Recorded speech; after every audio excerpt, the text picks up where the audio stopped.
everyone, Tenaya from Kahuna Swim Academy. Welcome to this video. So how do you prevent dry drowning? I get questions all the time from parents asking about dry drowning. What is it? How do we prevent it? All this kind of stuff. So we're going to talk about that today. How do you prevent dry drowning?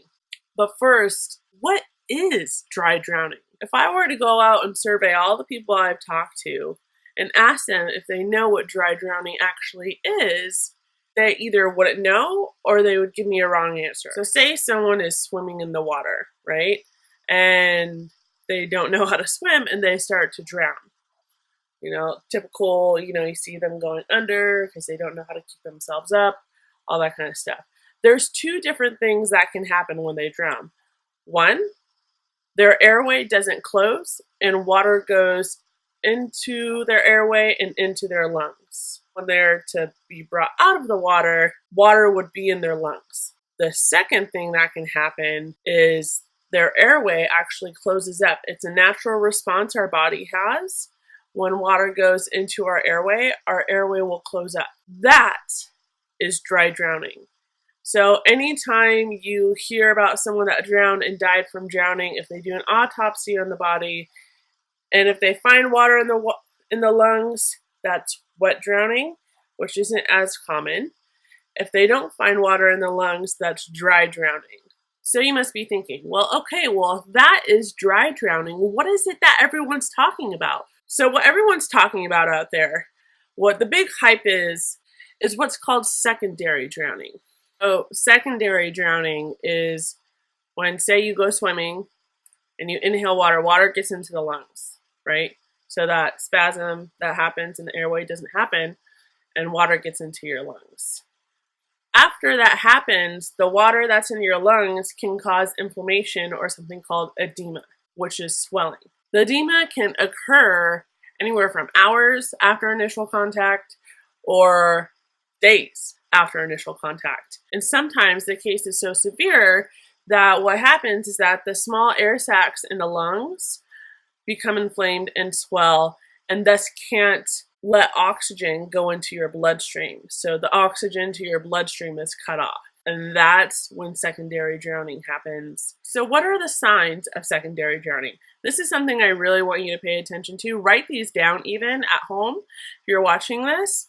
So the signs of secondary drowning, like I said before, can start, hours after initial contact or even days after that this can start to happen, okay? But the things I want you to look out for are difficulty breathing, okay? Persistent coughing, right? So not just like coughing for a minute or two and then done, like coughing persistently for a while. Choking, sleepiness or being lethargic, irritability, and then also vomiting are signs, all signs of secondary drowning. Now, just putting this in there for you, I don't want you to get super scared about this. Secondary drowning, it doesn't happen often. It's very rare that this happens. I don't want you to get too hyped up over this, and every single time your kid coughs or is, more tired than usual, I don't want you to get all crazy about this, right? I want you to stay calm, okay? But you know your kids. You know your kids better than anyone else. If they're acting out of the normal, right?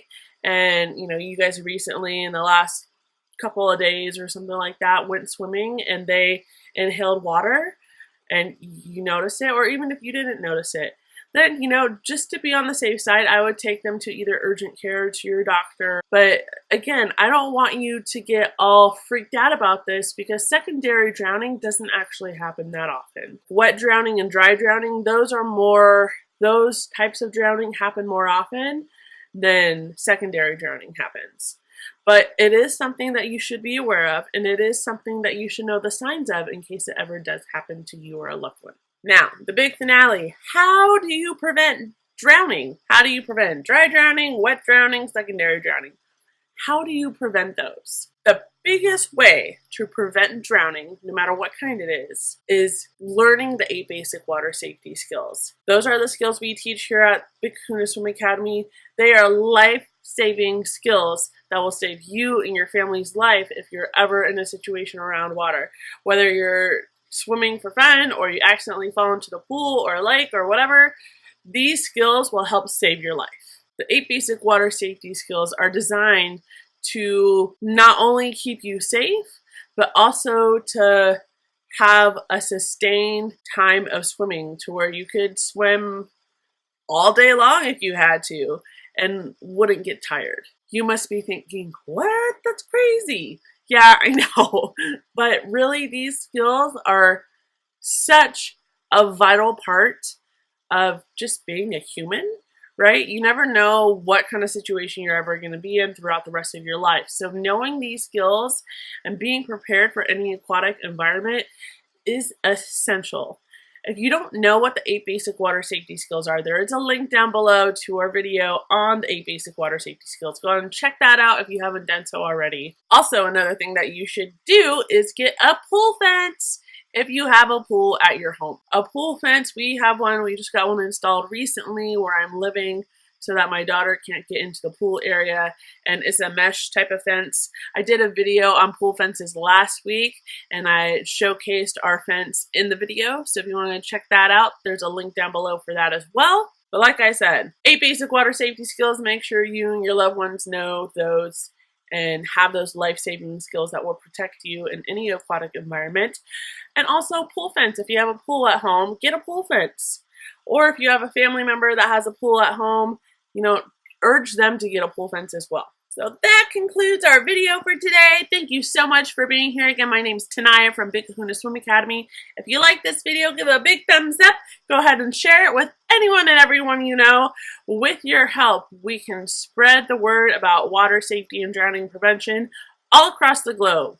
That's what I want to do. I want to share all this information with every single person on this planet so everyone can be safe in and around the water. If you'd like to learn what you need to know before your child starts swim lessons, click the link below. You'll get sent to a page, putting your name and email.